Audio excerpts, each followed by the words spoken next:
दुसरा फोन साहेबांनी लावला आरोग्य मंत्र्यांना सांगितलं की संगमनेरचं कॉटेज हॉस्पिटल जे आहे ते बंद झालेलं आहे आणि म्हणून तिथं महिला हॉस्पिटल 100 खाटांचं तयार करण्याचा निर्णयासाठी प्रकाश आंबेडकर साहेबांना फोन लावला. प्रकाश आंबेडकर साहेबांनी सांगितलं साहेब मंजूर करून टाकतो. इकडे टाळ्यांचा गजर झाला आणि सगळ्यांनी सांगितलं, सगळ्या विरोधकांनी आजपासून चालू केलं का 100 खाटांचा दवाखाना आपल्या इथं आता कॉटेजच्या जागी मंजूर झाला.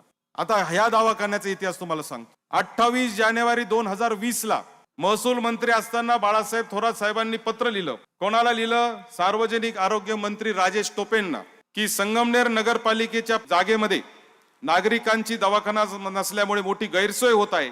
कुटीर रुग्णालयाची इमारत सुस्थितीत असून रुग्णालयाचे नूतनीकरण व परिसराचे सुशोभीकरण करण्यात आले आहे. त्यामुळे त्या ठिकाणी एक महिला रुग्णालय मंजूर व्हावे. त्याची बैठक झाली.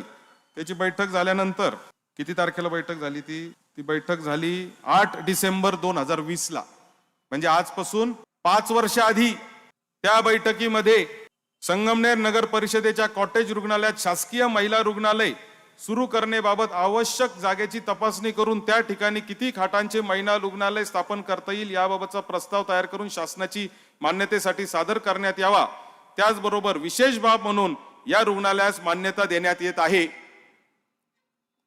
महिला रुग्णालयाची मान्यता कधी? 2020 ला. दुर्दैवाने त्याच्यानंतर महाविकास आघाडीचं सरकार गेलं, साहेबांचं मंत्रिपद गेलं.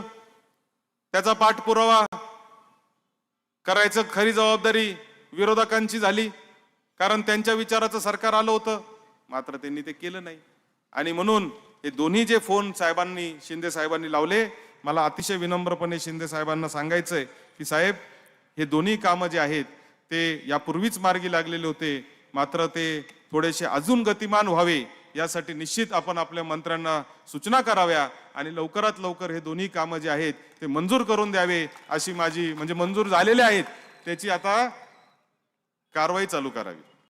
संगमनेर सेवा समिती, संगमनेर सेवा समिती.